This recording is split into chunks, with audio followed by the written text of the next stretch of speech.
মনসা পুজোর জন্য রেডি হয়ে নিয়েছি। ছোট্ট হালকা পাতলা সাজ, তিতিরকে পড়াতে এসেছিলো ম্যাম, পড়িয়ে চলে যাচ্ছে। তো ছোটোটাকে আদরটা করলো, আদর টাদর করে তারপরে বেরোচ্ছে। আমিও চলে গেছি রেডি হয়ে বাচ্চাদেরকে নিয়ে আমার কাকিমণির ঘরে।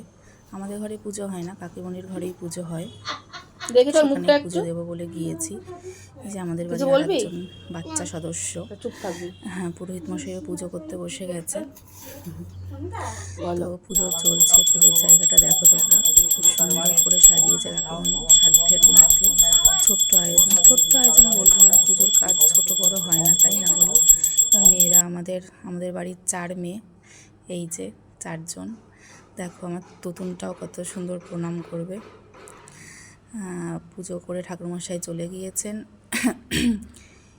এবার বাড়ির সকলে মিলে সব কথাবার্তা, আলাপ আলোচনা যত আছে করে নিচ্ছে। এই পুজো টুজো কমপ্লিট করে এই ঘরে চলে এসেছি। তুতুনকে বলছি, তুতুন একটু হাই করে দাও, তুতুন হাই করে দিচ্ছে। কি বলবো আর, ওর খাবার নিয়ে চলে এসেছি, খাবে।